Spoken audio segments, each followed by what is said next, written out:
All right. My name is Christopher Cherry. Welcome to the Clear Connection overview. Today we're going to go over what Clear Connection is, what it is, how it benefits you as the partner, how you guys are going to access Clear Connection, where it is in the unified billing dashboard.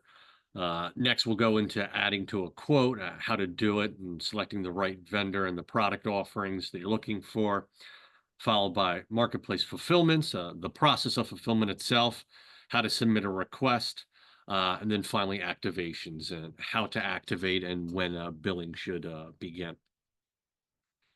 Okay, first, what is Clear Connection? Well, Clear Connection is it's like a marriage / partnership with Clearfly, the partner, and the vendor. Clearfly does the billing, and the partner does the selling. It manages, and as always, controls the customer because it is their customer. And the vendor more or less gets involved by providing the goods and or services for our customer. All of this is managed in the UB dashboard, and we'll show you how to get to it in a minute. If you don't see, the UB dashboard option at all, or you don't have permission, please reach out to your channel manager or somebody in inside sales. They'll be able to help you get that fixed. Now, next will be how to access Clear Connection. You'll log into the portal with your username and password as always. Once you're there, you'll look for the dashboard link underneath the unified billing area. Once you're on that UB landing page, all your typical information will be there. I'll quickly review it when we get in. And then you'll select the Marketplace tab if you aren't already there. This will be the second tab from the last. Adding to the quote, once a quote is built, you will click on the address, and I will show you how that works. You'll scroll to the Marketplace panel, which is towards the bottom of the quote. You'll select the actions, and then you'll add an item. You'll have offerings from vendors, and then you'll also be able to select the product. Pricing will always be defaulted at 50% above the cost, and cost will be listed on there, and you'll see that in a moment.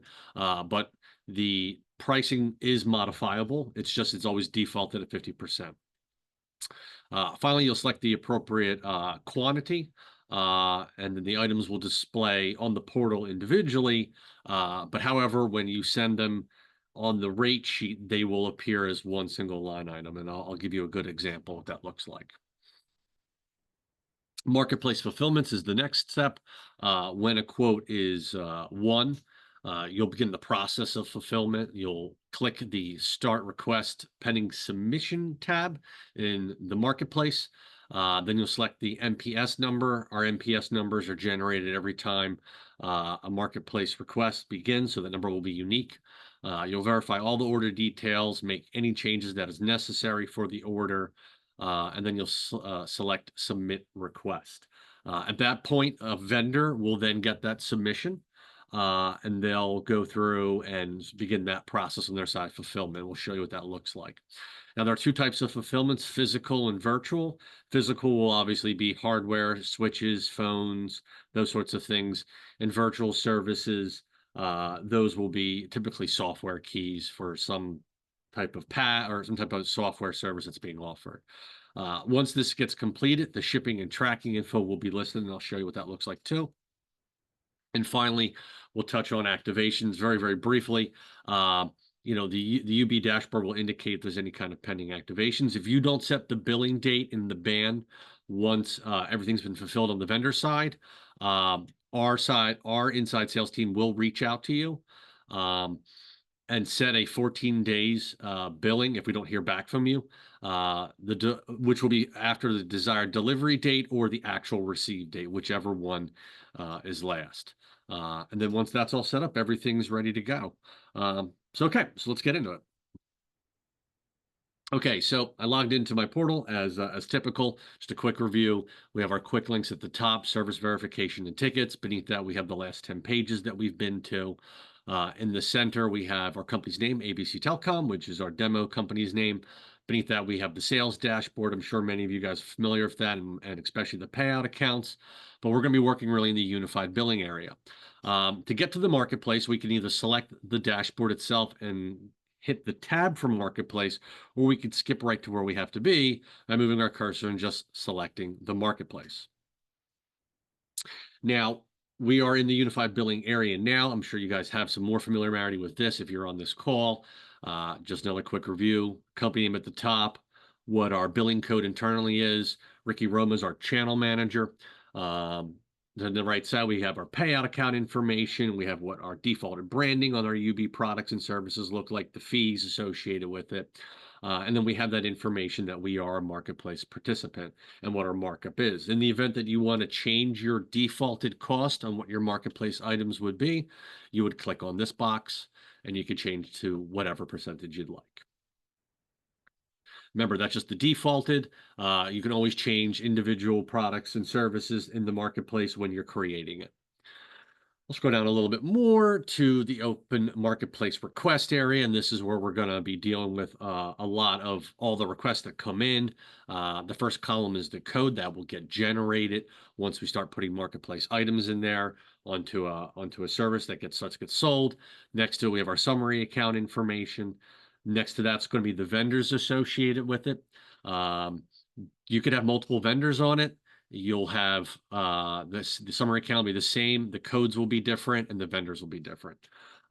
Followed by the submitted column, desired, when they want to have the product actually fulfilled, when real fulfillment happens, and of course, when everything gets closed out. If you have any products or services in transit, they will show up here with all the tracking information. And beneath that, we have the marketplace vendors that we are approved for. So we are listed just under Cyberdyne Systems. Now, let's go ahead and add a marketplace item. I want to go and click on a quote that I had already set up. So we add marketplace items when we already have developed a quote, right? Once a quote has been moved into the quoting stage, we've gone through, we've added our trunks, our telephone numbers, etc., and we have our proper quote, and we have, all the information for the customer. This is where we can now start grabbing marketplace items and add it to this quote for them to see. When we're at the site area, I'll take my cursor and I'll actually move over the location itself. I'll click on that location, and at the very bottom of our quote site, we'll have the marketplace. Now, we have all the products that we've already seen on there, all our basic information's there, validations, etc. We want to focus at the bottom where the marketplace is, where we can start adding actual products to. So I'll go ahead, I'll hit my Actions tab, that's on the far right, and select Add Marketplace Item. And now it will create a new pop-up. This will have all the vendors that I have access to. And for the demo, we just have access to Cyberdyne Systems, but if I were to select it and had multiples, you would see them in the drop-down. So I'll go ahead and select their products. And it looks like I have access to everything that Cyberdyne as the vendor offers, which is they have a couple of AllWorks products. They have a Ubiquity switch, and it looks like they have their own internal firewall management. So I'm going to go ahead. I'm going to select Cyberdyne's firewall management. Now, I can see, as I said before, what the cost is from them. What our defaulted rate is 50% above the cost. And then I can choose the quantity. I'll go ahead, I'll select one quantity, and I want to make some changes to it. I think I can make a little more money off of this, so I'll bump it up to $40. I'll add that product to it, and now it has been placed on the quote itself.